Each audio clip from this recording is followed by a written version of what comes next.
We acknowledge that we are on Treaty 6 territory, the gathering grounds of many diverse First Nations, Métis, and Inuit peoples whose footsteps have marked this land and whose presence continues to enrich our vibrant community. Hello and welcome back to Research Recasted, the Knowledge Mobilization podcast. I'm your host, Kelsey Johnston, and today we are joined by Faye Hamilton and Rebecca Stiller to discuss their Next Steps Digital Life Skills project. Rebecca Stiller is an assistant professor in the Department of Child and Youth Care here at MacEwan University, and Faye is an associate professor in the Department of Social Work. In the first of a very special two-part episode series, they will be discussing how the Next Steps Life Digital Skills project came to be and their research process driving it.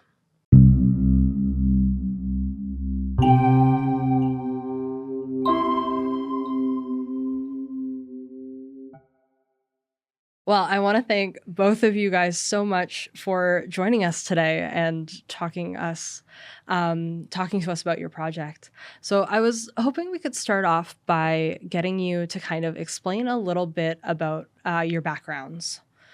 Absolutely. My background, I came to academic life kind of later. That wasn't where I started or ever meant to be, honestly, just kind of ended up here. So I've worked for over 30 years in different social work roles, including here. But I worked many, many years in child protection social work. And so that kind of is probably the biggest part of my work that informs what we're doing in this project. Yeah. Mm-hmm. And we have a little bit of a parallel process.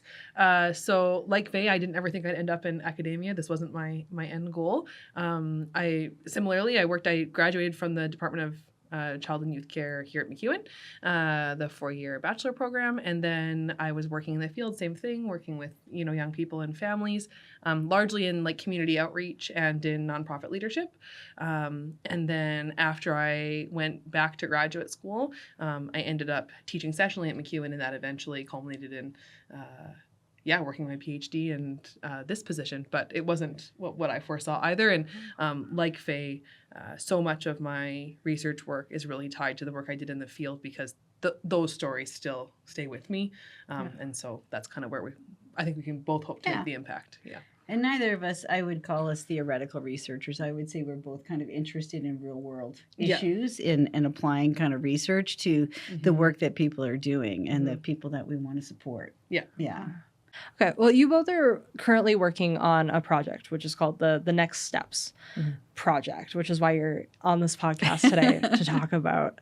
I was wondering if you could just kind of give us like a brief overview of what the project is. Totally. Do you want to do that? Yeah, I can. So what the project is feels like a very loaded question at this point because it has grown, I think, in ways that we didn't anticipate. But the focus of the project is the development of a digital life skills resource by and for care experienced young people. And by care experienced, what we mean is young people who have lived in government care. So that would be like in foster care, in group care, that kind of thing. And so oftentimes those young people have very challenging experiences when it comes to transitioning to adulthood. I think, there's lots of literature on that. There's lots of conversation about that in wider society with regard to some of the supports that they don't have. And they're often kind of left on their own as they transition, and sometimes even before they transition out of the system. And that's not because we don't have wonderful people doing that work. It's just because there are lots of systemic constraints. And so there aren't always the financial resources or the time resources to help young people transition in the way that would be best for them. And right now, as Faye always does a good job of bringing this up, for young people transitioning to adulthood out of government care, the goal is typically to try and load them up with all the information they're going to need before they graduate from care. But unfortunately for any of us moving into adulthood, that's not really realistic, right? Like you need to kind of know what you need to know when you need it, not at some obscure time beforehand. And then you're like, oh, I know at one point someone tried to explain this, or, I tried to learn it and now, I can't remember that thing, or, I can't find that information. So the goal for us is to kind of create a portal, I guess is a good way to put it, where young people can access that information. Now you might be saying, but YouTube exists, which is true. YouTube exists, Google exists. There's lots of good information out there. We'll talk a bit about what young people have shared with us in the focus groups that we've done. But what we've heard from them a lot is, first of all, it's hard to decide what information is trustworthy today on the internet. Again, we know that's challenging for us all. But also, the vast majority of that information is not delivered by people who have an understanding of their lived experience, like the young people's lived experience, right? So oftentimes, recommendations or advice that are given don't take into consideration some of the challenges they're facing, like an abject lack of community support or family support that they're often struggling with. So so the goal for us is to be able to, Faye talked earlier about the practical application, to create something that's actually going to make a meaningful difference for young people. We know it won't solve all the problems with the transition, but hopefully would be, accessible free of charge and created by young people who have this experience themselves, so that the information is really meaningful. Yeah. Yeah, because that's a really key issue in terms of the way things are often delivered now, is that it's not delivered by people with this lived experience, right? I always say it's a bunch of middle-aged white ladies, not unlike myself. I did much of that when I was in front. Let's talk about this, right? But my story is very different, right? And I don't have the same experience. And I have things to bring, right, as a professional and a support person, but it's not the same as someone who's had those experiences. And a lot of the information that's available doesn't connect well to those folks, right? Yeah. Wow. So basically like a portal where people can go to learn about things that they need for life, which I think is an amazing, and it seems like it'll be such a valuable resource. And we'll get into, I do want to ask a little bit more about the specifics of the project, but I do kind of want to know first, what inspired this project? What motivated, how did this project come to be? So it was it started, like I said, I just came up with the idea. Becca is the one person who made everything move. She's a very good mover. So because of my background in child welfare, one of the courses I teach is a child welfare class, right? So learning about child welfare practice and social work.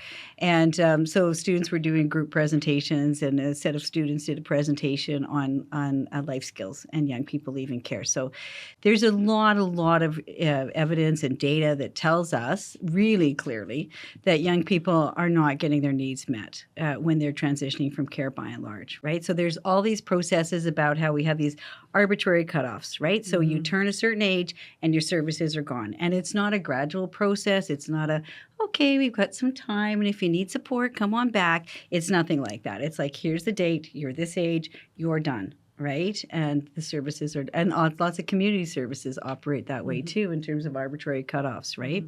So we have a lot of young people who are transitioning into adulthood, coming with a lot of other issues, right? Lots of barriers. They've got big trauma stories.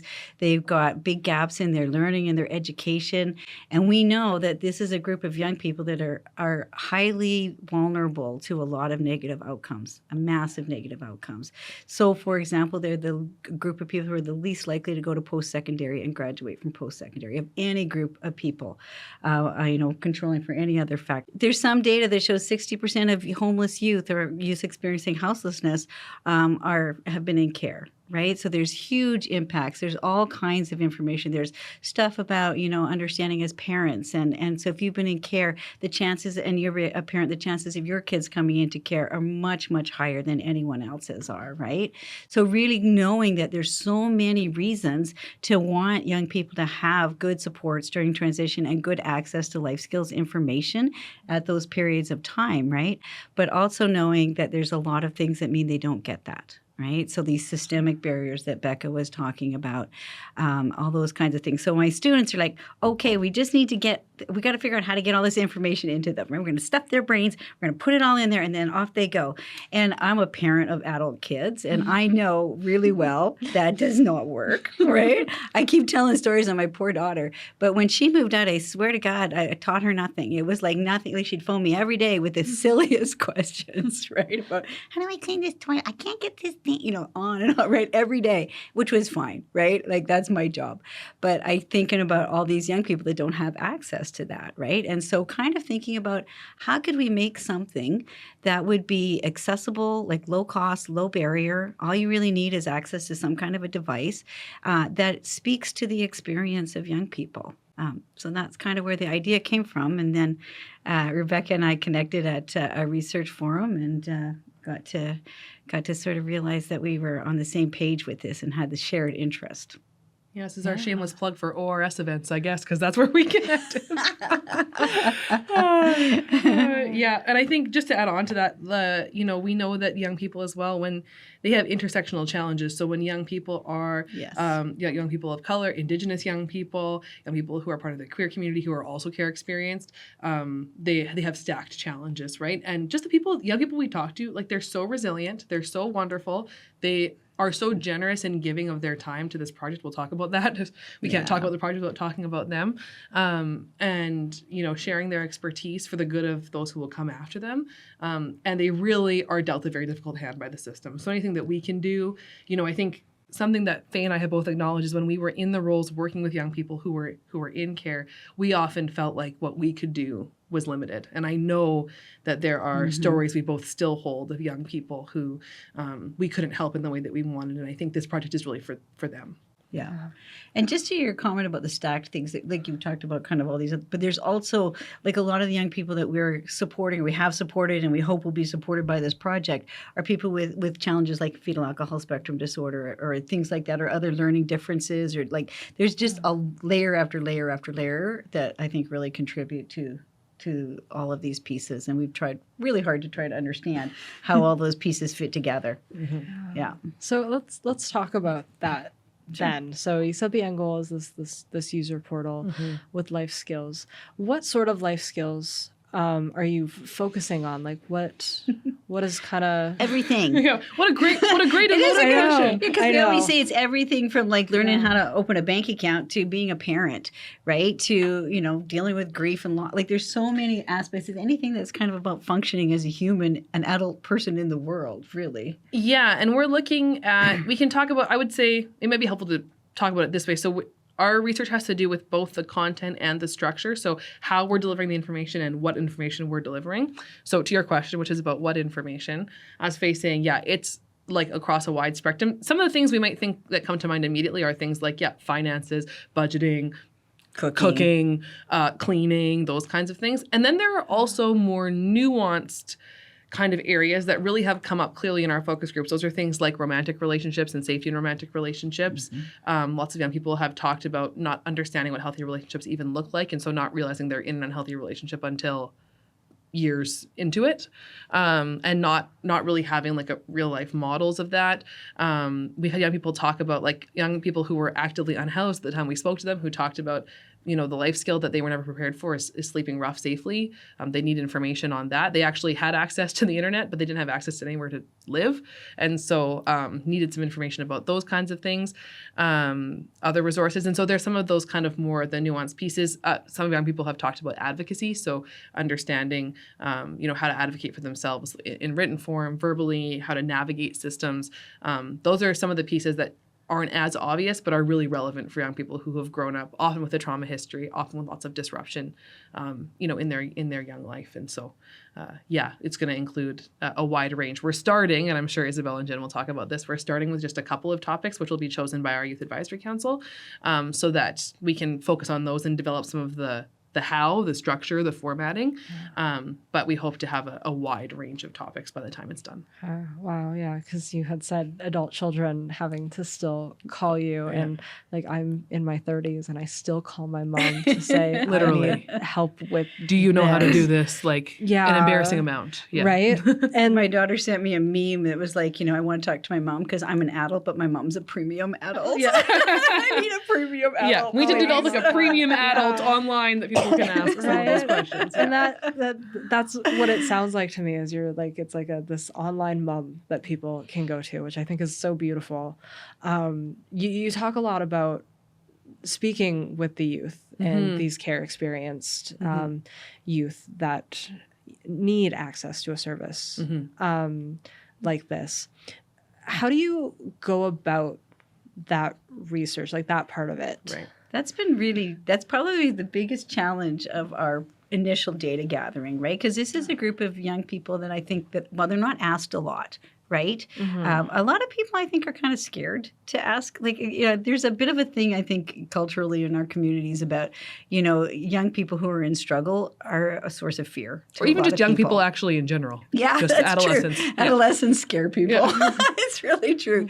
And a lot of the young people we wanted to talk to have really good reasons to not trust, researchers or any adults, right? And so we had to do a lot of work to build relationships. We sort of started, we really tried to use integrate trauma-informed practice into our research as, that's a common practice base that we have in both of our professions. And we really tried to structure our research from a trauma-informed perspective as well. So what I mean by that is thinking about everything that we did to be able to create opportunities for trust and safety for the young people that we wanted to talk to. Right? So what I mean by that, so that they could feel, if they chose to, they could feel safe with us and trust us with what they're wanting to share. And so we spent a lot of time working on relationships with community members. So starting with places that young people already go to and building relationships with them so that we could, they would transfer some of their relationship to us and say we're okay and support us to do focus groups in spaces that young people are already going to and feel safe in. We did a lot of that kind of work. We did a lot of work with some of our less formal community partners that were people that had kind of status within this community, if that makes any sense. I don't know if status is the right word, but that were connected already. So one person, Cody Morel, was a person who grew up in care himself and has a lot of connections with people who have finished kind of transitioning from the system. And so he helped us connect to those young people because he had all these existing relationships. We went to all kinds of community agencies and sort of set all those kinds of things up. So that was a big part of our work, was to kind of getting access to that group and building a structure and relationships that meant the young people were safe to talk to us. Well, I think there's some real the practical pieces there are important. Like some of the components. So we have some wonderful research assistants that have helped us with this. We have had, and we've had young people or people who have experience in the care system involved from the very beginning. So that's some of the first people that Faye spoke with. They've been on the research team from the start. Same is true of our research assistants. Same is true of our youth advisory council. We really want this to be grounded in their lived experience because it's not experience that we have. We've have access to this community via our professional avenues, but not personally. And so we're very, very aware of that. So some of the practical things that we made sure that we did is absolutely building relationships with community partners. We have wonderful community agencies that we work with. Our two formal partners are Boyle Street Community Services and the Office of the Child and Youth Advocate. And so they were instrumental in starting us off in our focus groups, and supporting the project in general. We made it a point to actually go places like Faye saying that young people actually already were. Just for research in general, it's very hard to get participants if you're sending an email and just hoping people kind of respond. That's not really a really rigorous way to try and get responses. So we wanted to go speak with young people. Oftentimes we were really flexible to the needs of the organization. So sometimes we would just go and set up and say, hey guys, we're here if you want to talk. Or sometimes they would want to coordinate in advance. And so they could prep, we could help support with transportation, do those pieces. All the young people who were involved in our research were paid for their time. So they are paid at or above our research assistant rate because they have the expertise. So they need to be remunerated for sharing that expertise. And we also, during the focus groups, were really intentional about things like protocol was always offered. There were things like alternative spaces or fidget toys that were available if things were difficult to talk about. We always had multiple researchers who were present so that if someone at some point wanted to speak one-on-one, that we could do that if they prefer to share individually instead of in the larger group, or so that we could split up groups if it got to be too much, because there's a lot that's shared in these kind of focus groups, right? And so just some of those practicalities like bringing food, we always ate together in all of our focus groups. That's something that was offered. Those things are really important for us to honor the stories from these young people. And I don't think we can say enough how generous they were in sharing them. Oftentimes it's very difficult to to get research participants for lots of really good reasons, especially when people belong to populations that have had really negative experiences with professionals. These young people wanted to share everywhere we went. We never had any focus group that people didn't show up. Like, they wanted to talk, and we heard time and time again, nobody has asked me this. No one has asked me what I need. And there's lots of good reasons why that can't always happen. We're very fortunate that we have, again, excellent research assistants. We've got excellent connections with the community. MacEwan's grounded in this work with community. But just the number of times that we heard that from young people, that they were they wanted to share their story, and they would say, even if it's hard to talk about, it's really important to me that I share it. And when we would ask them kind of where that came from, the number one reason was because I want it to be better for the kids that come after me. And I just think that's like so generous from people that have really not been treated well by a system to say, I still have hope and believe I can make a difference by being involved in this. So we really tried to do anything that we could to have them, make it easy for them to be involved. And whether that was transport, whether it was where it was located, whether it was food, whether it was, whatever it was. And we do it again. And we're still doing it with our Youth Advisory Council. Yeah.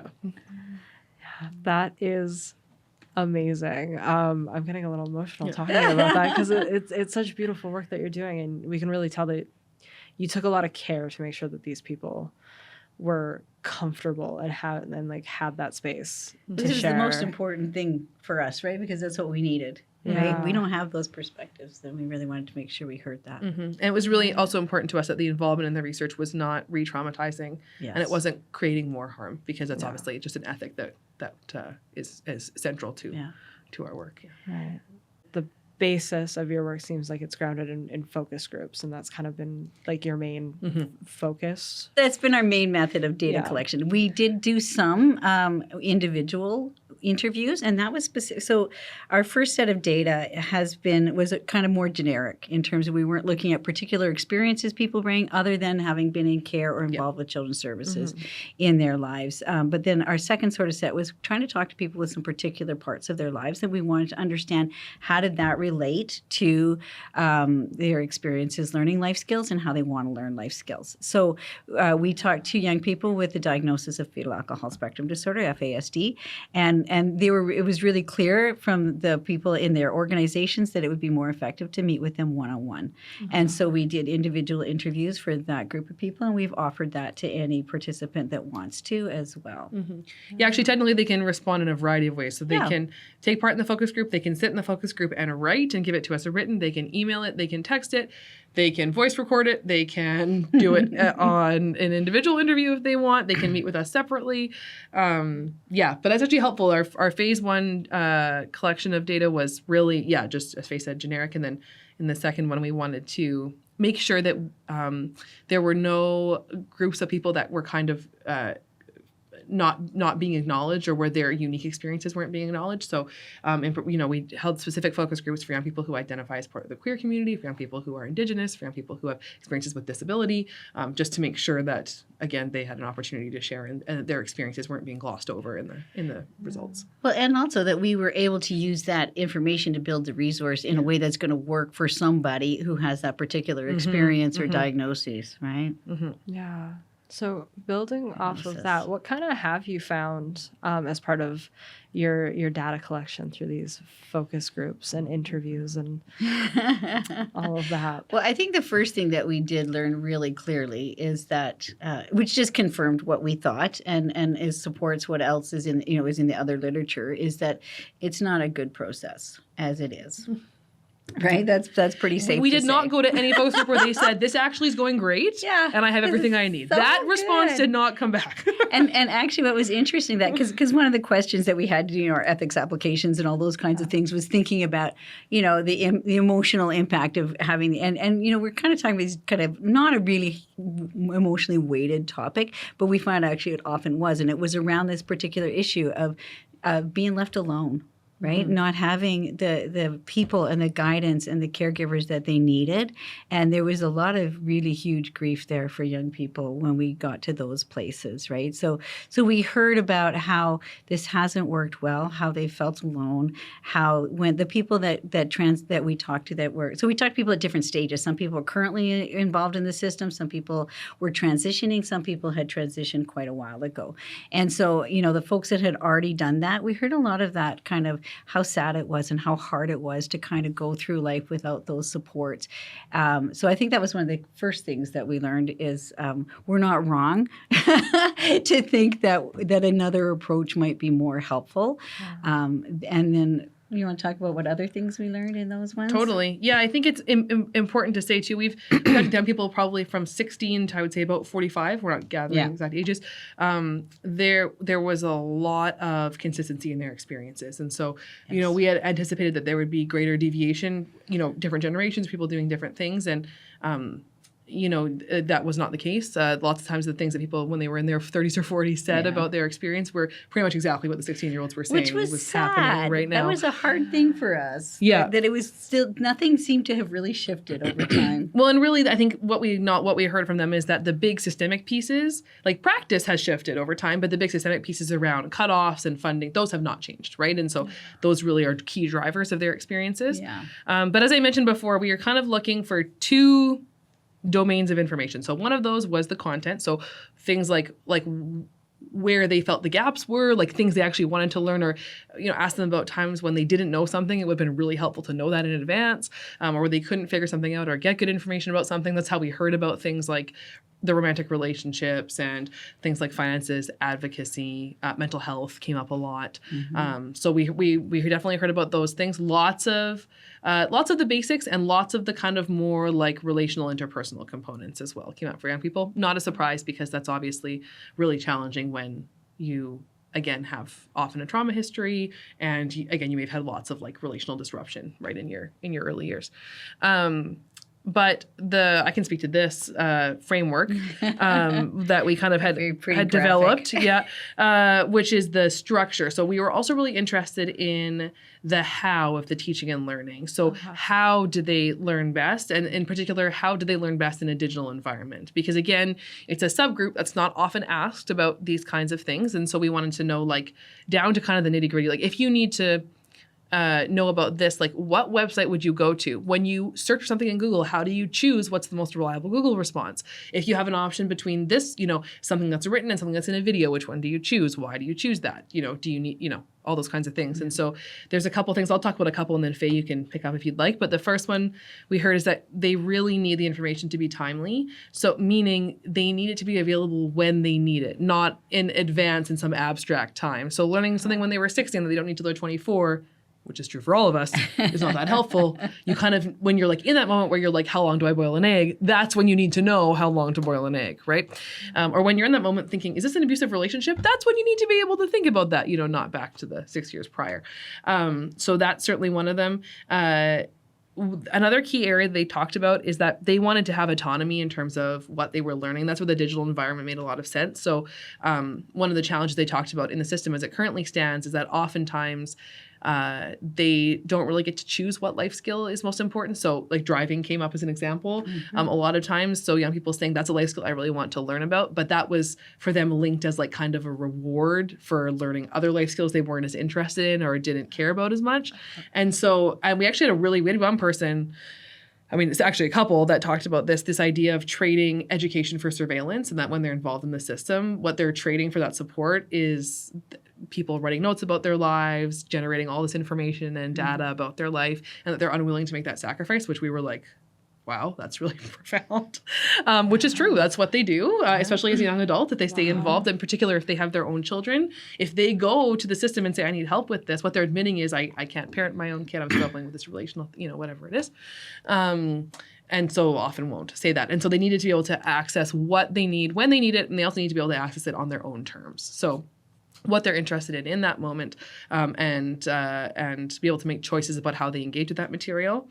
And then they really needed it to be scaffolded. So that's a term that we often use in our fields, meaning that it needs to the information needs to kind of start small and build on itself, right? And so again, one of the challenges with existing digital materials for life skills is often that it skips the first couple of steps, right? So it's like if you have a pizza recipe, and actually I gave this example in a presentation, which is I have an old recipe from my great-grandma, and it's like for a bread at Easter. And the recipe says, add flour until it looks right. And I'm like, okay, I did not grow up without electricity, baking bread until I don't know what looks right means. What is it supposed to Yeah. look like? I'm trying to make this for the first time. I'm like staring at it like I don't know. And so for lots of our young people, that's how they're experiencing the resources that currently exist. They're not scaffolded. There's an expectation of here's the baseline knowledge you should already have, and we have these baked in assumptions about what you should already know by the time you're that age. And so if we don't kind of take it a couple steps backwards and give that information, they're already lost at the beginning if that's never been explained to them or they don't know, right? And so that came up a lot for young people, is saying, well, I'm trying to watch this video and it's like, well, I don't know how to get to your start point, right? So yeah, that's something that really came through in the data. It's like folding in the cheese. Yes. And If you ever Schitt's watched Creek. Schitt's Creek. Yeah, And she's like, yeah. Moira's like, just fold it the in. cheese, Just fold it in. They're like, well, just fold it. And they're both like, clearly don't know what it means to fold in the cheese. This is their experience oftentimes with. But how with, do like, you but- fold yeah, in the exactly. what does that But even what does it mean? even mean to fold in cheese, right? Yeah. And so when you're getting told, oh, just do this, they talked a lot about how that actually linked to really deep feelings of failure for a long time, that they have somehow done something wrong or they failed because they don't have this baseline knowledge. It really to do with self-esteem and self-concept. It's something wrong with them. Yeah, that there's something wrong, and that's why they don't know this, or Yeah. And you can never assume, for the young people that we want to support here, you can't assume that they have a certain set of knowledge, right? Because of the disruptions in their lives and all these experiences, lots of the young people have like times when they're in active addiction and they're not able to, there's so many gaps, right? And so when you come into these places where people assume you have these baseline knowledge, and then you don't, you feel stupid and you feel incompetent, and it kind of feeds all of those ideas you have about your own lack of worth. Right, Yep. which is a really common issue that we heard about and we've seen in our work as well. Even though they're so resilient and like they're Absolutely. like in seeking this information and like looking, do you know what I mean? Like they're just like so determined to get what they need and able to survive, which is really inspiring. But oftentimes really carry that worth piece. Do you want to talk about the relationality? Yeah, absolutely. That was probably the most dominant theme, I think, in terms of that we really heard from young people that they want to learn life skills in relationship as much as possible. So even if we're thinking about creating digitally delivered content, right, we're thinking about how do we make that engaging and relational. And we're also, you said maybe I'll talk later about our big picture support hope, but we have some hopes for some other ways to connect. But we learned really, really clearly that one, when people that's just a natural way to learn about life is in relationship and connection to other people, right? Like your caregiver shows you how to fold in the cheese if you know how to. Your caregiver knows how to do that, right? But like that's kind of often part of a process. So we heard a lot about that, but we also heard about it from the perspective of the vulnerability of some of the things that you're going to need to talk about. So Becca has been talking about the relational, like the dangerous relationship, the romantic relationship component. We heard about that a lot.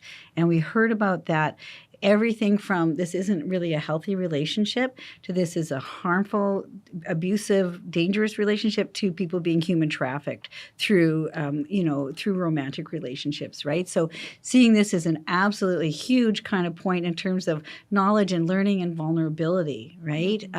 But how are you going to learn and hear about those things if it's not delivered in a relational, respectful, engaged way, right? How are you going to be comfortable, exploring kind of ideas that are so vulnerable, right? And that was a really big piece. Well, and this is where the digital format comes in. It's really interesting because we also had some young people, like we know, again, our hope is always that whatever we create is going to help young people develop greater community around themselves so that they have real life, true life supports, right? We know ideally this, whatever we create online is not the be all end all.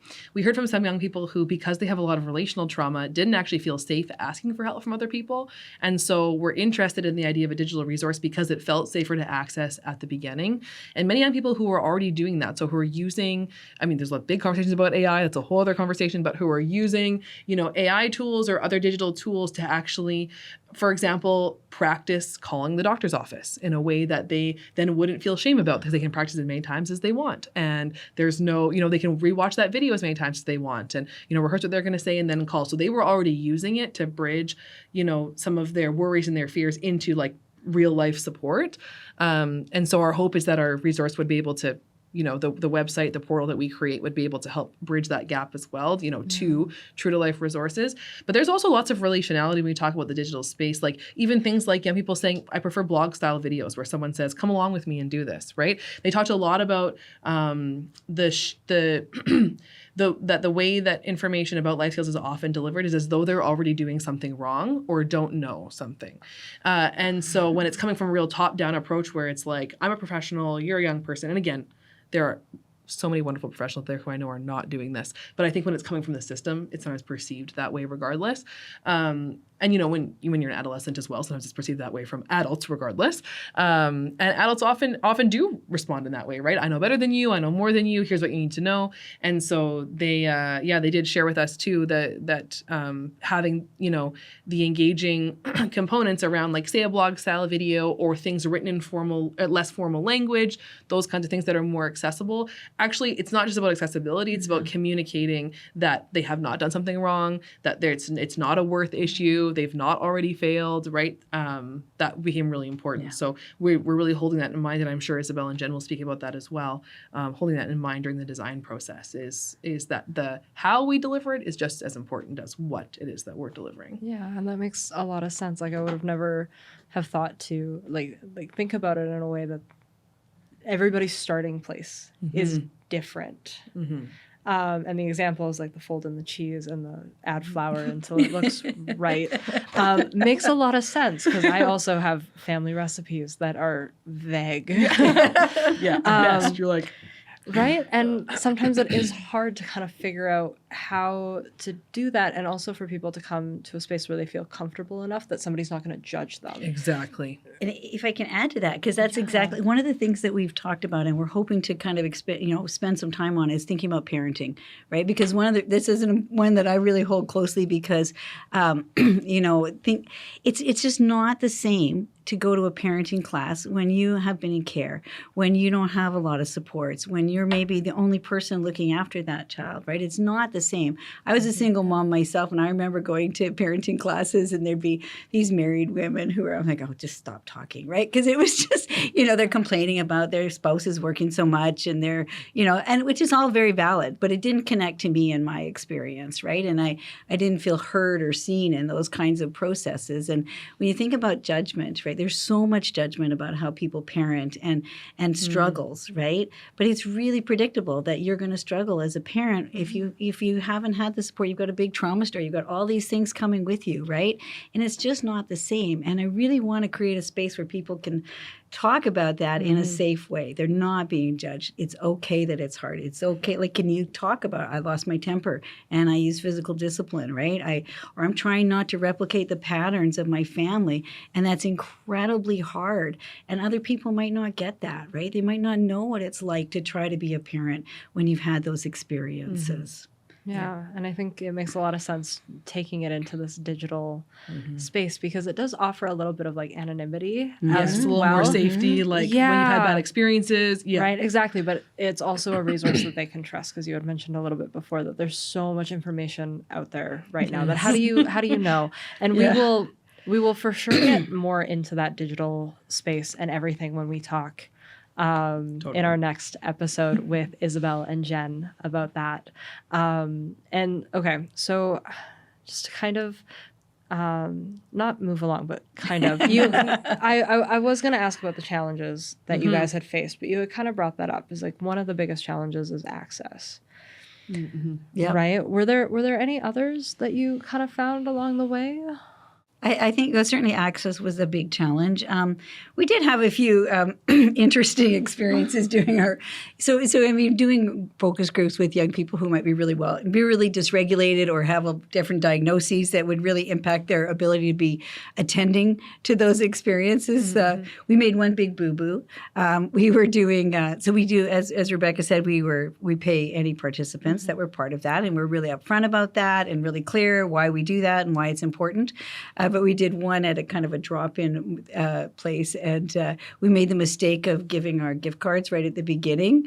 And we had a few participants who had attentional challenges, right? And so they were just so excited about having these gift cards that they left the group right away because they wanted to go spend And actually, them. one of them was upset. The hard part was this was the unfair thing for us to do, is that it's not a problem if they come and they have the gift card and they go. That's their prerogative. But because they were allowed to leave, obviously, at any time. It's research; they don't have to stay there. But that we created a divide for them because they had wanted to stay and contribute, but were like so consumed by this, which makes sense because they don't have access to a lot of resources, that they weren't able to stay. They actually ended up coming to a later focus group because they wanted to contribute. They actually had wanted to stay and contribute. And so it was not fair for us to set them up in that way. There's lots of, more nuanced, better ways to do that, which we then did later on. That was early on. But really, I think, like, to be honest, I feel like our focus group experiences were like very powerful overall. Like, just every time I even read through one of the transcripts again, I'm like, oh my gosh, like what these young people are sharing. I know we're not supposed to be talking about challenges, but it just like bowls me over every time. I think sometimes a challenge that a lot of people thought we would have is actually getting ethics approval to do it. I remember when we first brought up the idea, and I know I had some colleagues that were like, good luck, like getting, approval to speak with young people. And actually, plug for the MacEwan Ethics. They were super supportive, really helpful, able to mitigate those concerns, demonstrate the value. And so actually that wasn't as much of a challenge we thought it would be. They've been amazing. That's been great. And then, I don't know, I'm trying to think if there's anything else. I think probably just actually as it's grown very quickly, kind of the project management side. So as it gets bigger and there's more people that are added, now we have a wonderful team. So that really hasn't been, it's not been interpersonal issues. It's just making sure, like, does everyone have this information? Has it been shared when it needs to be shared? Do we have all the supplies and the things that we need for this? Okay, now we're adding like this other piece on. Do we have what we need for that? Do we have the funding lined up for that? Those are the administrative components. When a project gets larger than we expected, faster than we expected, that's just something to be on top of for sure. But that's not necessarily a bad thing. It's not a bad problem to have. We're very happy to have this problem. I'm just like, I'm sitting here like, what has been hard? And you're like, well, this was kind of hard, but actually we solved it really easily. It's been actually a great process. It which really is has. Amazing to hear. So I guess on the flip side of that, what has been the most surprising part about this project for you both? Surprising part. The interdisciplinary stuff we were talking about earlier, for me, that's a really surprising part. So again, the second portion of this is with Isabel and Jen, who are heading up kind of the design components of the actual website that's now being developed and built alongside our Youth Advisory Council, who are driving that process. I did not appreciate the full scope, first of all, what designers do. I don't think I'll do anything without people from design involved. I'm like, oh my gosh, like we're doing this. And I think Faye, and I both come from either a government or a nonprofit area where we kind of had to be jacks of all trades. And so I've made some very terrible pamphlets, okay? I've made some not good websites. I've done it. They're not good. And so being able to work with just these amazing, like skilled professional designers that are just like so excellent at their job, design students who are so excellent at their job, so thoughtful, and then seeing how there are so many parallels. I never would have said, let's look across MacEwan and think, what field has like philosophical parallels with social work and child and youth care? And design totally does, which we had no idea. Like the whole concept of like co-design, co-production, I think, I don't want to speak for Isabel, but we all came to kind of our first couple meetings, I think feeling out like, are the other parties going to be okay with this idea of like the power sharing, young people are going to drive the process. And, because our goal is that for the website, everything that's written, filmed, the editing, the people on camera are all young people, right? And that's a big ask. And it turns out we were all coming with we were like, we're all coming with that same idea. Like you also think that. So I would never have known that that's actually like a core philosophical principle of co-production and co-design, is that it matches so well with social work and child and youth care philosophies. And so that's just been incredibly cool to see like, we have colleagues in the university who are in a totally different area, but they're actually coming at this problem in a very similar way, or coming at this focus in a similar way. So that really surprised me. Yeah, I think the thing that surprised me, and I wasn't surprised how resilient the young people we talked to were, because that's been our experience in our work, and we know like the incredible capacity to manage really, really outrageously hard situations, right? But I was surprised often by the creative ways that young people met their needs, and especially using tech, because Becca will tell you that I am not the tech person. Like I think AI is going to kill us. Toasters She's are bad. not into it. You Yeah. don't even want to know. I think it's bad. The irony is not lost on us that this is her idea to do this, but I was good at it. But but there were young people that did things like using AI in ways that were really smart. So one young person talked about it's a person with a particular diagnosis that meant they often had to hear things over and over and over again. So being able to engage with AI, ask those questions, they weren't embarrassed, right? You didn't have to be embarrassed if you had to do that. They also used YouTube and things like that way because they could watch it 100 times if you had to watch it 100 times. But the best AI use, I thought, was this one young person who used AI. So when you were in care or you're working in this living in this kind of a system, oftentimes you have to they call it the trauma Olympics, right? Where you have to tell your story in the most painful way so that people will feel bad for you and give you the help that you need, right? Mm-hmm. And it's a really awful kind of process, and it's really replicating trauma dynamics, and it's lousy. And you have to do it every time you go to access a new support or a new agency or something like that. Right. And it's really icky. Yeah. And so one young person, their way of kind of managing that was to use AI, so to write the letters that they needed to write. So they give AI the information, and they would create the letter that they needed. So they had this emotional distance from the content. They didn't have to tell it over and over again because AI did that for them. And I was just so impressed with that particular approach because I never would have thought of it, having being the person who thinks AI is going to kill us. So, that was really brilliant, right, on an emotional and practical level, right? Mm-hmm.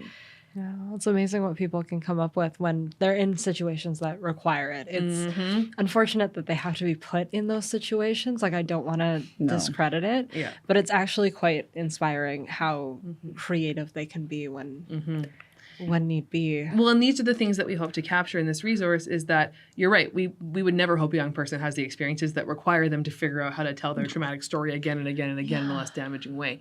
However, with where many young people are at right now, that might be something very powerful for that young person to share and to be, learned and hopefully the process, let's say that young person decided to work with us to create a video, for example, on how they do that. Hopefully that process itself could be for them potentially emancipatory and that it's then, helping again the next person, right? That they feel like there's a bit of a greater meaning, and there is a greater meaning to what they've gone through. Yeah. So. And just to kind of wrap up here, because you had mentioned that the scope of the project is becoming a lot larger than you had originally anticipated, bringing in all these different disciplines, creating this. So just to kind of end off, I'm curious, what is kind of like the end goal? I know we have a goal of this website and people learning life skills, but what's kind of the hope for this project as it grows into something even larger than what it started off as? Well, I think the number one hope is that it stays by and for young people with this lived experience, right? That we don't, having worked in large systems, it's so easily things become taken over by systems and by people in power, right? So that's, I think, our number one thing is that it stays that way, and that it's a resource that's meaningful and useful. I think that's the number one thing, and that it kind of my hope is that it becomes a place of connection and community as well.